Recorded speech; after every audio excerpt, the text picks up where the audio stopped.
Latest episodes ను sun next లో చూసి ఎంజాయ్ చేయండి.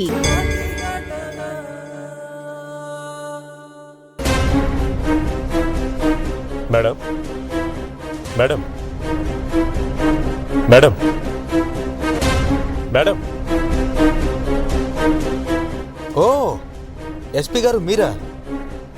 ఇక్కడే ఆగిపోయారేంటి? ఎప్పుడొచ్చినా ఇలా పిలవకుండానే మీ పవిత్ర గారు ఎక్కడుంటే అక్కడికి వెళ్ళిపోతారు కదా. ఇప్పుడేంటి ఇంత పద్ధతిగా పిలుస్తున్నారు? సారీ బాలరాజు గారు, మీరు పొరపాటు పడుతున్నారు. నేను ఏ రోజు అలా రాలేదు. ఊరికే జోక్ చేశానండి ఎస్పీ గారు, దానికే ఎందుకింత ఫీల్ అవుతారు? మేడం ఉన్నారా? మీరు వస్తున్నారంటే ఉండకుండా ఎక్కడికి వెళ్ళిపోతారు? మీకోసం వెయిట్ చేస్తూ ఉండుంటారు. ఎందుకంటే ఆవిడకి నేను తప్ప అందరూ ఇష్టమే కదా. బాలరాజు ప్లీజ్, మీరు అలా మాట్లాడుతూ ఉంటే నాకు వినడానికి ఇబ్బందిగా ఉంది. ఇక చాలు, ఆపండి. మీకు ఇబ్బందిగానే ఉండొచ్చండి, కానీ వాస్తవం ఇదే కదా. అవునులే, నిజం చేదుగా ఉందని పెద్దలు అంటుంటారు కదా.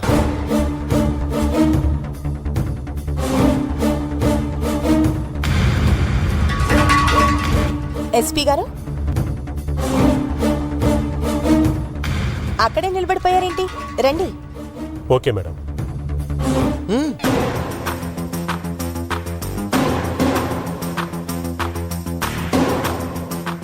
నమస్తే మేడం.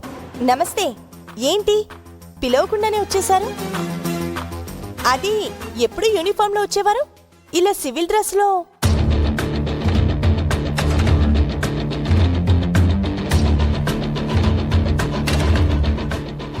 ఎస్పీ గారు డల్గా ఉన్నారేంటి?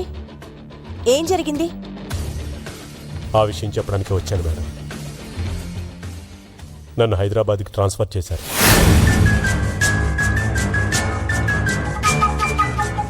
మిమ్మల్ని ట్రాన్స్ఫర్ చేశారా? అవును మేడం. అదేంటి ఎస్పీ గారు సడన్ గా? మీరు ద్రోణ కేసు డీల్ చేస్తున్నారని తెలీదా ఏంటి? ఈ టైంలో మిమ్మల్ని ట్రాన్స్ఫర్ చేస్తే ద్రోణ లాంటి వాడు ఎన్నటికీ దొరకడు. చూడండి, మీరేం కంగారు పడకండి. మీ ట్రాన్స్ఫర్ నేను క్యాన్సిల్ చేయిస్తాను. కావాలంటే ఇప్పుడే పై ఆఫీసర్తో మాట్లాడతా. మేడం, అంటే ఆ అవకాశం లేదు మేడం. స్వయంగా హోమ్ మినిస్టర్ కాల్ చేసి ఈ విషయంలో ఎటువంటి రికమెండేషన్ చెయ్యొద్దంటూ వార్నింగ్ కూడా ఇచ్చారు. అంటే ఇక నేను వెళ్ళక తప్పదు మేడం. ఓ, ఇంత జరిగిందా? అంటే ఇది కావాలనే చేసిన ట్రాన్స్ఫర్. ఈ కేసులో మిమ్మల్ని తప్పించి నన్ను ఒంటరిదాన్ని చేస్తే వాళ్ళ ఆటలు ఈజీగా సాగుతాయని ఇలా దెబ్బ కొట్టారన్నమాట. చూస్తుంటే దీని వెనక ద్రోణ ఉన్నట్టు అనిపిస్తుంది మేడం. ఇందులో అనుమానించడానికి ఏముంది? నా చుట్టూ పెద్ద కుట్రే జరుగుతుంది. వాళ్ళు ఏం చేయబోతున్నారనేది మనకి కొంచెం క్లూ దొరికినా మనం వాళ్ళ కుట్రని తిప్పికొట్టొచ్చు. సారీ మేడం, మీరు పవర్లో ఉండి మాట్లాడుతున్నారు, బట్ నాకు ఆ అవకాశం లేదు. మీ పక్కన ఇక నేను ఉండలేను. మీ పరిస్థితి చూస్తుంటే నాకు చాలా బాధగా ఉంది మేడం. ఎస్పీ గారు, ఇంకా మీరు బాధపడింది చాలండి. అందరూ నా పిల్లం గురించి బాధపడేవాళ్ళే, నేను తప్ప.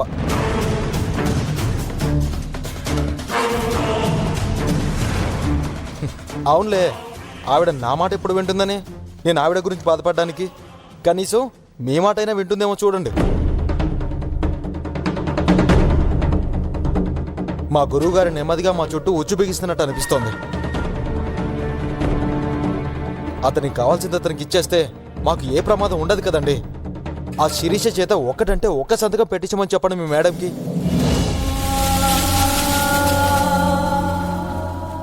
మీ మేడం కనీసం మీ మాట విన్నారంటే మేము బతికిపోతాం కదా. అక్కర్లేదు ఎస్పీ గారు, నేను ఎవ్వరి మాట వినను. ఎవరికో భయపడి నా వృత్తికి నేను ద్రోహం చెయ్యను, చెయ్యలేను కూడా. ఎస్పీ గారు మీరు బయలుదేరండి. All the best. Thank you madam. It's okay. ఉంటాను.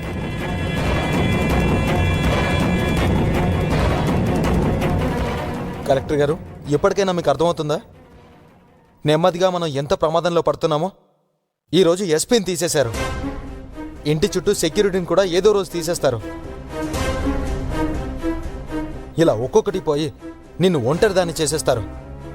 చేస్తే చేశారు, అప్పుడేం చేయాలో నేను ఆలోచిస్తాను. మీరు నాకేం చెప్పనవసరం లేదు.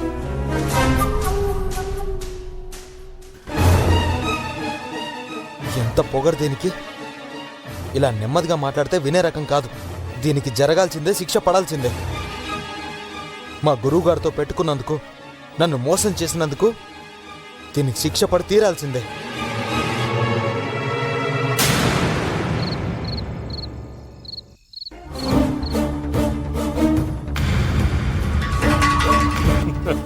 ఏయ్ పవిత్ర, దెబ్బ తీశానే. నువ్వు తట్టుకోలేని తేరుకోలేని దెబ్బ తీశానే. నీ కుడి భుజమైన ఎస్పీ గాన్ని నీ నుంచి వేరు చేసి నీ పతనానికి ప్రారంభం చేశానే. I'm very happy, very happy. ఈ ఆనందాన్ని ఎవరితో పంచుకోవాలి?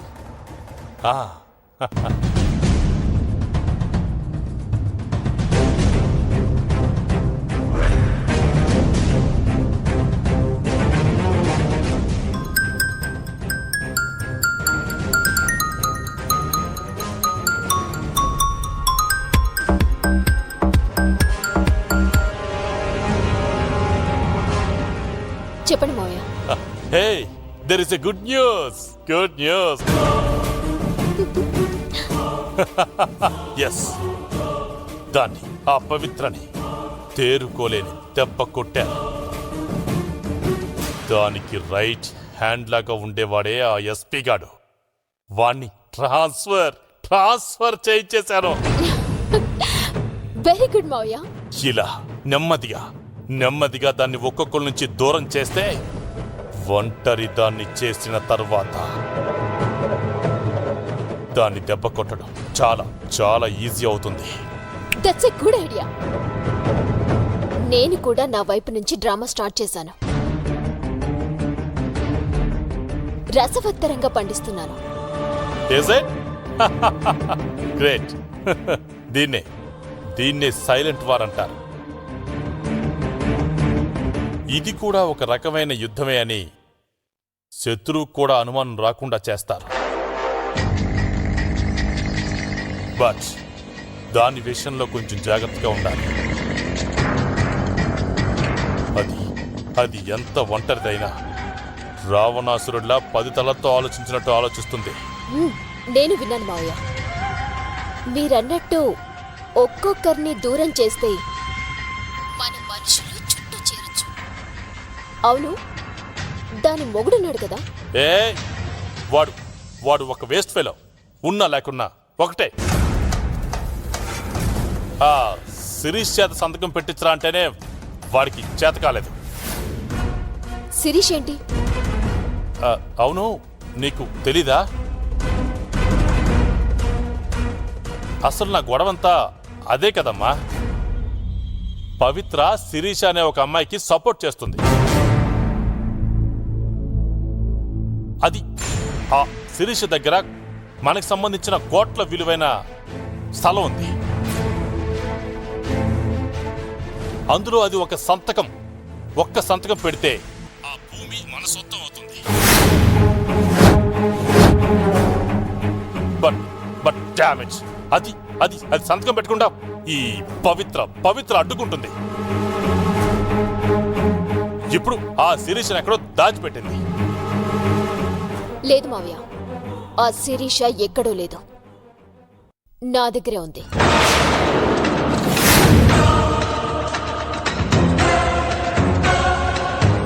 వాట్? ఏంటమ్మా నువ్వు చెప్పేది? అవును మావయ్య, మీరు చెప్పిన దాన్ని బట్టి ఆలోచిస్తే నా దగ్గరున్న శిరీషే మీరు వెతుకుతున్న శిరీష అనిపిస్తుంది. ఒక్క నిమిషం లైన్లో ఉండమ్మా.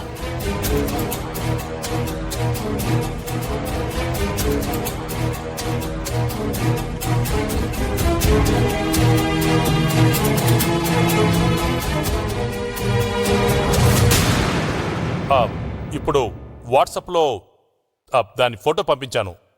అది ఆమె ఏమో చూడు. చూస్తాను.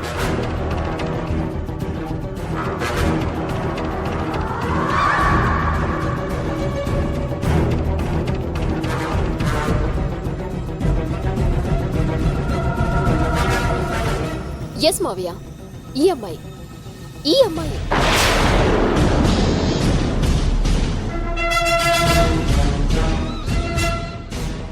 నాలాగే నా ఫ్రెండ్ దగ్గర ఉంటుంది. Very very very good. ఆ పవిత్ర తీసుకొచ్చి దీన్ని నా ఫ్రెండ్ దగ్గర దాచింది మావయ్య. అయితే మన పద్మవ్యూహంలోకి తానే వచ్చి చిక్కుకున్నదన్నమాట. Good, very good. ఇంతకాలం అది ఎక్కడుందో తెలియక, దాన్ని ఎలా పట్టుకోవాలో తెలియక ఎంత టెన్షన్ అయ్యానో తెలుసా? పోన్లే మావయ్య, ఇప్పుడు దొరికింది కదా. నన్నేం చేయమంటారో చెప్పండి. దాన్ని కిడ్నాప్ చేసి తీసుకురమ్మంటారా? నో, వద్దమ్మా. పోనీ దాన్ని బెదిరించి సంతకం పెట్టించమంటారా? వద్దు. అదేంటి మావయ్య, ఇందాకే కదా దానికోసం చాలా తిరిగామన్నారు, ఇప్పుడు దొరికాక వద్దంటున్నారు. అంటే టోటల్గా వదిలేమని కాదమ్మా నా ఉద్దేశం. ఇక్కడున్న నా పగ, అక్కడున్న నీ పగ కూడా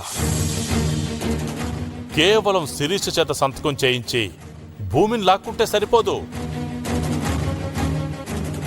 దాన్ని ఆ పవిత్రని అన్ని రకాలుగా నాశనం చెయ్యాలి. చెప్పండి మావయ్య, నాకు కూడా అంతకన్నా ఎక్కువే చేయాలనుంది. కానీ ఏం చేయాలి, ఎలా చేయాలో చెప్పండి మావయ్య. సరే చెప్తాను, జాగ్రత్తగా విను.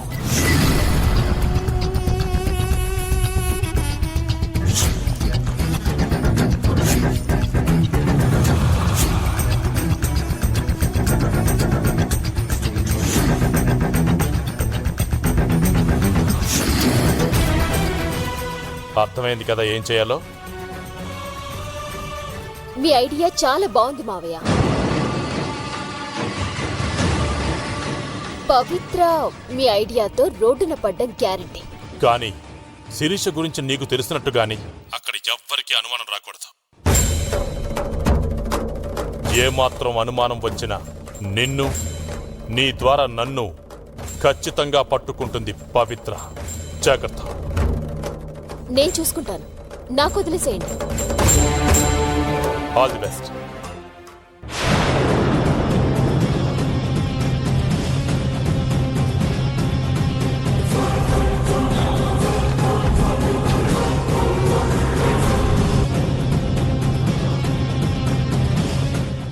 పవిత్ర, you're out. రేపే ప్లాన్ అమలు చేస్తున్నా.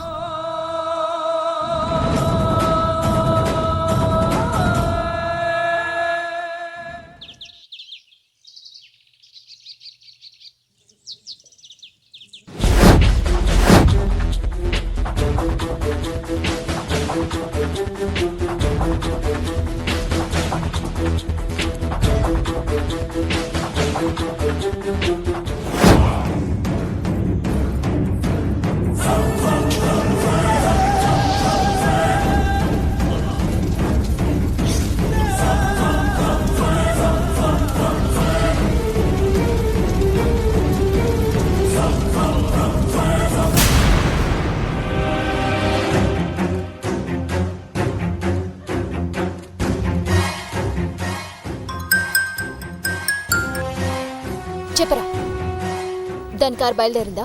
ఇప్పుడే బయలుదేరింది మేడం. మీరు వెయిట్ చేస్తున్న రూట్లోనే వస్తుంది మేడం. వెరీ గుడ్, ఇక నేను చూసుకుంటాను. Okay madam.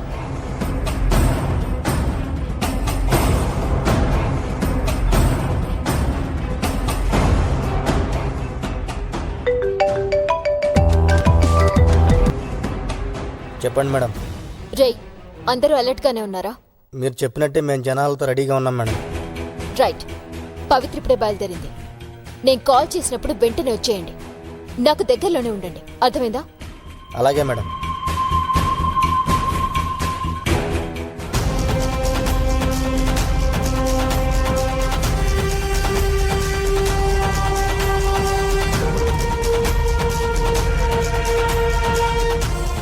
అయ్యయ్యో, డ్రైవర్ ఆపు. డ్రైవర్, అక్కడేదో జరుగుతుంది చూసిరా. అలాగే మేడం.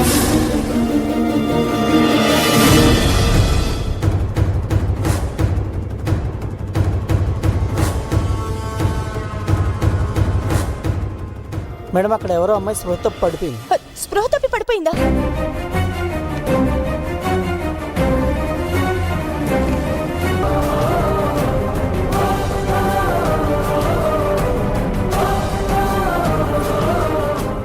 దేవిక, దేవిక, దేవిక, దేవిక కళ్ళు తెరు. నిన్నే. దేవిక, దేవిక, దేవిక, దేవిక కళ్ళు తెరు. నడుస్తుండగా పడబోతే పట్టుకున్నాను మేడం. ఆమె అప్పటికే స్పృహలో లేదు మేడం. ఏంటయ్యా అందరూ నిలబడి చూస్తున్నారు? ఎవరైనా మంచినీళ్ళ బాటిల్ తీసుకురండి. దేవిక, దేవిక కళ్ళు తెరు. తీవయ్యా.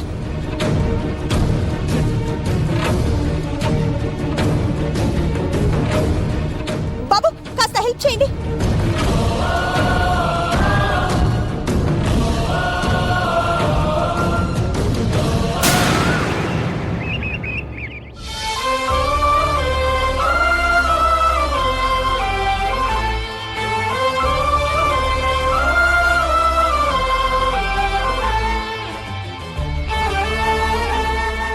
నేను ఎక్కడున్నాను?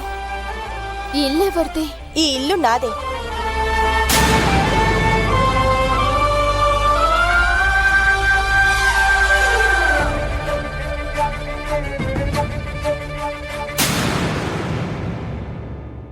మీరు కలెక్టర్ పవిత్ర కదా? అవును. నేను ఇక్కడికి ఎలా వచ్చాను? నేను తీసుకొస్తే వచ్చాం. నేను చావాలి కదా. ఇంకా నేను ఇక్కడ ఎలా బతుకున్నాను? అంటే నన్ను కాపాడారా? ఎందుకు కాపాడారు? ఆగు దేవిక, ఎందుకు? ప్లీజ్.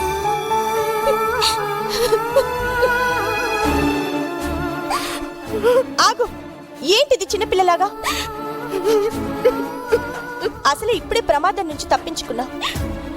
నువ్వు నడి రోడ్డు మీద స్పృహ తప్పి పడిపోయి ఉంటే అటుగా వెళ్లే వాళ్ళెవరో కాపాడారు.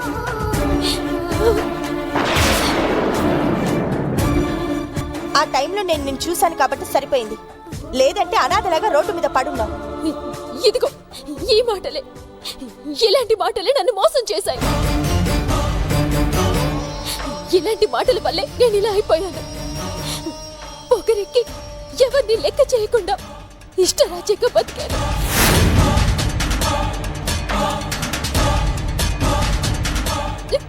దాంతో అప్పుల పాలే బిజినెస్ లో నష్టపోయాను. ఈ పొగరుతో, ఈ అహంకారంతో నేను ఏం సాధించాను? అనుభవాన్ని సాధించావు. ఆ అనుభవంతోనే మరో కొత్త లైఫ్ స్టార్ట్ చేయి. వినడానికి చాలా బాగుంది, కానీ కానీ నాకు ఎవరు సహాయం చేస్తారు?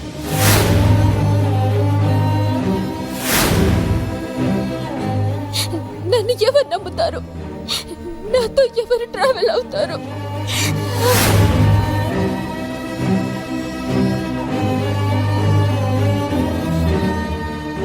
నువ్వు మంచి బాటలో పయనిస్తానంటే నీకండగా నేనుంటాను.